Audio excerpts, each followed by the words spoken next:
আস্থাৰ বিশ্বাস ৰাখি তেখেতলোকে আমাৰ অসম গণ পৰিষদ দলত যোগদান কৰিবৰ কাৰণে আগবাঢ়ি আহিছে। নেতৃত্বই আমাক ইয়াৰ পিছতে আমি মঞ্চলৈ আমন্ত্ৰণ জনাইছো আমৰীয়া জ্যেষ্ঠ কংগ্ৰেছ কৰ্মী আমি তেখেতকো মঞ্চলৈ নিপা ফুকন ডাঙৰীয়া। ইয়াৰ পিছত যুৱ কংগ্ৰেছৰ এজন শক্তিশালী কৰ্মী আমি তেখেতক মঞ্চত আহি আমাৰ অনুৰোধ জনাইছো। এজন মাননীয় নজৰুল ইছলাম ডাঙৰীয়া BCCৰ ব্লক কংগ্ৰেছ কমিটিৰ মাননীয় প্ৰাক্তন সদস্য বিভিন্ন দলৰ আমাৰ মাজত আহি আমাৰ নিচিনাকৈ আমাৰ এজন সদস্য অন্তৰ্ভুক্তি হ'ব বিচাৰিছে সেইসকল সদস্যলৈ মই আন্তৰিক ধন্যবাদ জনাইছোঁ। প্ৰতিনিধি হিচাপে ৰহা পৌৰসভাত কাৰ্যনিৰ্বাহ কৰি থকা ৰহা পৌৰসভাৰ ৱাৰ্ড কমিশনাৰ মাননীয় ভূপেন দাস ডাঙৰীয়া আমাৰ মাজত আহি উপস্থিত হৈছে। আমি তেখেতক এখনি ফুলাম। মই বৰ্তমান যিখন সমষ্টি কমিটি গঠন হৈছে তাৰ মই সহ সম্পাদকৰ দায়িত্বত আছোঁ।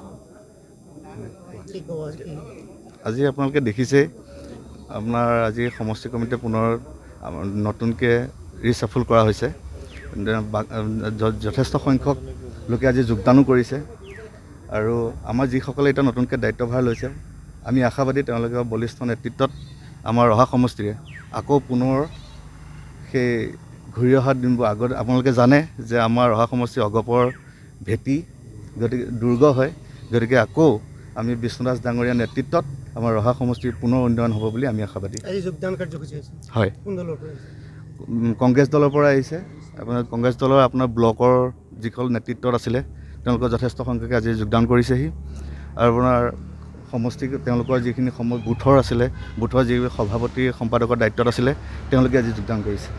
ৰহা সমষ্টিতটো মই দেখা নাই বিজেপি এজিপি ক্লেছ হোৱা। বাকীটো গোটেই অসমত আপোনালোকে গম পাই আছে বিভিন্ন কথাটো ইলেকশ্যনৰ আগে আগে ওলায়ে। গতিকে আল্টিমেটলি গৈ ইলেকশ্যনৰ সময়ত চব সমস্যা সমাধান হৈ যায়। গতিকে আমি আশাবাদী যে আগন্তুক এমাহৰ ভিতৰত এই সকলো সমস্যা সমাধান হ'ব। মিত্ৰ জোঁট সম্পৰ্কত যিখিনি কথা চলি আছে সেইটো ইয়াতে নহয়। আপোনালোকে গম পাইছে কলিয়াবৰ সমষ্টিটো তেনেকুৱা ধৰণৰ এটা কুচকাৱাজ তেওঁলোকে আৰম্ভ কৰিছে আৰু বিভিন্ন বিজেপি অধ্যুষিত সমষ্টিবিলাকতো এজিপিয়ে কুচকাৱাজ আৰম্ভ কৰিছে। গতিকে সেইটো থাকিবই। ৰাজনীতি যেতিয়া মিত্ৰজোঁটে যিকোনো এটা দলে পাবৰ কাৰণে চেষ্টা কৰিব, কিন্তু আমি আশাবাদী ইয়াত যোৱাবাৰ আমি অলপ ভোটৰ কাৰণে হাৰিছোঁ আৰু যোৱাবাৰ যিটো সমষ্টিটো যিটো সংগঠন আছিলে জনবিন্যাস যিটো আছিলে এইবাৰ সম্পূৰ্ণ পৰিৱৰ্তিত। গতিকে এইবাৰ আমি আশাবাদী যে নিশ্চিতভাৱে আকৌ আমিয়ে পাম অসম গণ পৰিষদ দলে আৰু এইবাৰ জিকিবলৈ সক্ষম হ'ম।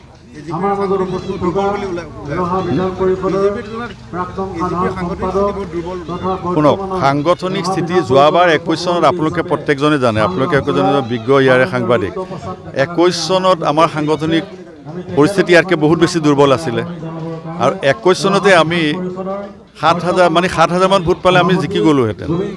আৰু সেইখিনি সময়ত তাৰ আগত যিজন আমাৰ বিধায়ক আছিলে বিজেপিৰ ফালৰ পৰা সেইবাৰ যিটো আমাৰ মুছলমানসকলে ভোট ডিভাইড হোৱাৰ কাৰণে মই পোৱা ভোটতকৈ তেখেতে প্ৰায় 2000তকৈ কম ভোট পাই পেলাই তেখেতে উইন কৰিছিলে। গতিকে মিত্ৰজোঁটত থাকিলে কোনোবাটো সমষ্টিত কোনোবাটো দুৰ্বল, কোনোবাটো সমষ্টিত কোনোবাটো সবল, তেনেকুৱা পৰিস্থিতি থাকিব। কিন্তু গোটেই সিদ্ধান্তটো হ'ব যোৱাবাৰ আমি খেলিছোঁ। বৰ্তমান সংগঠন বহুত আমাৰ শক্তিশালী। 27টা পঞ্চায়তে আমি সংগঠিত কৰিলোঁ, মণ্ডল সমিতিবিলাক আমি সংগঠিত কৰিলোঁ, শক্তিশালীভাৱে আমাৰ সমষ্টি কমিটিখনো আমি গঠন কৰি লৈছোঁ আৰু অহা 11 তাৰিখৰ ভিতৰত জানুৱাৰীৰ ভিতৰত আমাৰ এতিয়া বুথ সন্মিলনবিলাক আমাৰ আৰম্ভ হ'ব। 11 তাৰিখৰ ভিতৰত আমি সম্পূৰ্ণৰূপে শেষ কৰিম। গতিকে তেনেকুৱা এটা মাপকাঠি এনেকুৱা নাই যে তেওঁলোকে শক্তিশালী আমি দুৰ্বল, তেনেকুৱা কথা নহয়। আমি ভাবোঁ আমিও শক্তিশালী। গতিকে আমি আশা কৰোঁ যে টিকেটখন আমি পাম, আমি বিপুল ভোটত আমি জিকিম। আমি আপোনালোকৰ জৰিয়তে আমি ৰহা সমষ্টিৰ আঞ্চলিকতাবাদী সমূহ ৰাইজ আজি একগোট হৈ উচ্চ স্বৰে কৈছোঁ যে ৰহা সমষ্টিটো এজিপিক লাগিবই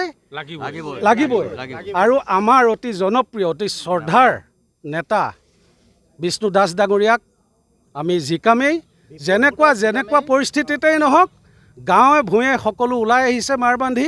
আমাক এই সমষ্টিটো AGPক লাগিব আৰু আমাৰ অতি প্ৰিয় প্ৰাৰ্থী বিষ্ণু দাস আমি যিকোনো মূল্যৰ বিনিময়ত আমি তেখেতক আগন্তুক বিধানসভালৈ এই সমষ্টিটোৰ প্ৰতিনিধি হিচাপে আমি নিৰ্বাচিত কৰিম। জিন্দাবাদ জিন্দাবাদ। নমস্কাৰ, মই ৰহা টাউন মণ্ডলৰ সভানেত্ৰীৰ পদত আছোঁ বৰ্তমান। মই অৰ্চনা ডেকা ভূঞা। আমি নহয়, গোটেই আপোনালোকেও দেখি আহিছে আজি ইমান দিনে ধৰি, আজিৰ দিনটোতে নহয়, আজি ইমান দিনে বিষ্ণু দাস ডাঙৰীয়া কি কৰি আছে ৰহা সমষ্টিত।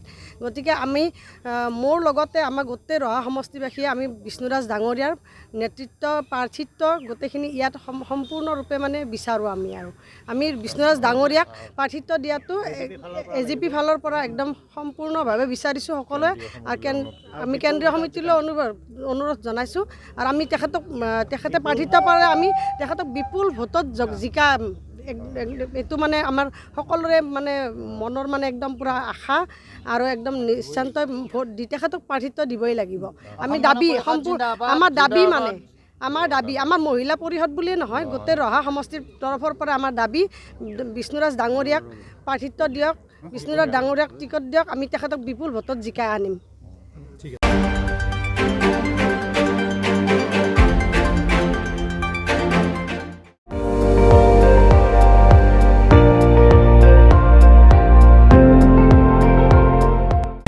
আপুনি চাই আছে ND24, সৰ্বশ্ৰেষ্ঠ নহয় সৰ্বোত্তমৰ দৌৰত।